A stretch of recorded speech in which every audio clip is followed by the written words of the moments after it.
উমাইরের কথা শুনে বিশ্বনবী বললেন, ঠিক আছে উমাইর, জান্নাতে ঢোকার জন্যই, জান্নাতের অধিবাসী হওয়ার জন্য যেহেতু তোমার এত আকাঙ্ক্ষা, আমি বলে দিলাম আনতা মিন আহলিহা, তুমি আল্লাহর ওই জান্নাতের অধিবাসী হবা। যাও উমাইর, তুমি ওই জান্নাতের অধিবাসী, ওই জান্নাতে তুমি ঢুকবা, তুমি জান্নাতি। তার মানে সহজ কথায় তুমি জান্নাতি। সুবহানাল্লাহ বলেন। যখনই বিশ্বনবী বললেন জান্নাতি, সাইয়েদনা উমাইর রাদিয়াল্লাহু তাআলা আনহু খেজুর খাচ্ছিলেন আর মনে মনে ভাবে, বিশ্বনবী যখন ওয়ারেন্টি দিয়েছে, বিশ্বনবী যখন গ্যারান্টি দিয়েছে আমি জান্নাতে যাব, তাহলে হাতে তো এখনো 3টা খেজুর বাকি। এই 3টা খেজুর যদি খাই তাহলে জান্নাতে ঢুকতে দেরি হয়ে যাবে। সুবহানাল্লাহ পড়েন। হাতে কয়টা খেজুর? 3টা খেজুর। বিশ্বনবী বললেন, উমাইর আনতা মিন আহলিহা, তুমি ওই জান্নাতের অধিবাসী, তুমি জান্নাতি। উমাইর চিন্তা করলেন, আমি জান্নাতি, নবীর মুখ দিয়ে যখন বেরোইছে ওই জান্নাতে তো আমার ঢুকতেই হবে, কিন্তু হাতে 3টা খেজুর খেয়ে যদি জিহাদের ময়দানে যাই তাহলে জান্নাতে যেতে তো দেরি হয়ে যাবে।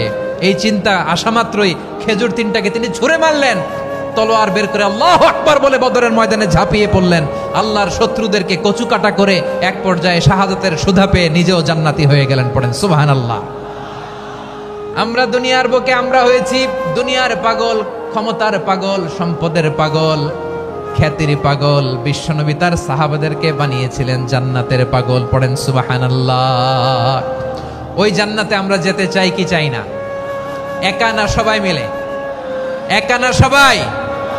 জান্নাতে একা আমি যাব না তো ভাই, তোমাকেও জান্নাতে দলে নিতে চাই। সবাই বলেন, জান্নাতে একা আমি যাব না তো ভাই, তোমাকেও জান্নাতে দলে নিতে চাই। পড়েন আমিন।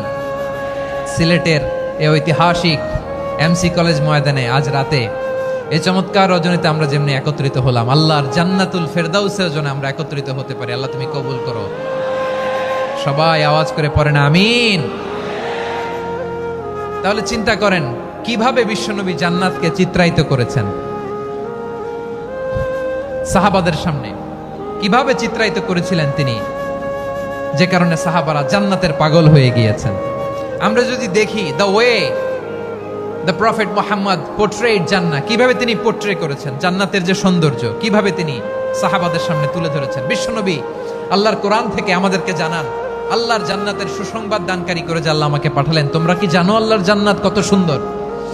কোরআন থেকে বিশ্বনবী আমাদেরকে জানান, ফালা তা'লামু নাফসুম মা উখফিয়া লাহুম মিন কুররাতি আ'য়ুন জাযাআম বিমা কানু ইয়া'মালুন।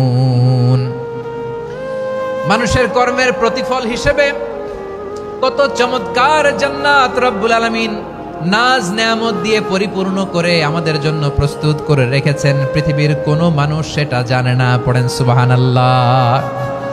এটা যে কত সুন্দর, আমাদের আমলের প্রতিদান হিসেবে কত চমৎকার, fantastic, eye catching, fabulous paradise তিনি আমাদের জন্য রেডি করে রেখেছেন। এটা কেউ জানেই না, কল্পনাতেও আনতে পারে না। সুবহানাল্লাহ পড়েন। আবার হাদিসে কুদসিতে বিশ্বনবী ফরমান, রব্বুল আলামিন বলেন, আ'দাতু লিইবাদিয়াস সালিহিনা মা লা আইনুন রাআত ওয়ালা উযুনুন সামিআত ওয়ালা খাতারা আলা কলবি বাশার। আল্লাহ বলেন, আমার নেককার বান্দাদের জন্য এমন চমৎকার জান্নাত আমি রেডি করে রেখেছি, মা লা আইনুন রাআত, কোন চোখ সে জান্নাতকে দেখে নাই, ওয়ালা উযুনুন সামিআত, কোন কর্ণকুহর সেই জান্নাতের আওয়াজ শুনে নাই, ওয়ালা খাতারা আলা কলবি বাশার, মানুষ কল্পনাতেও জান্নাতের ছবি আঁকতে পারে না। সুবহানাল্লাহ, কল্পনাতেও ছবি আঁকতে পারে না। পৃথিবীর যত বিখ্যাত বিখ্যাত ডিজাইনাররা আছে সবাইকে একসাথে বসিয়ে যদি আমরা বলি জান্নাতে যে চেয়ারের মধ্যে আমরা বসবো, এই চেয়ারের একটা ডিজাইন করেন তো, কোটি কোটি ডিজাইনকে একসাথে করা হলেও জান্নাতের একটা চেয়ারের ডিজাইন হবে? প্রিয় সিলেট, আওয়াজ করে বলো, জান্নাতের একটা চেয়ারের ডিজাইন তারা করতে পারবে না।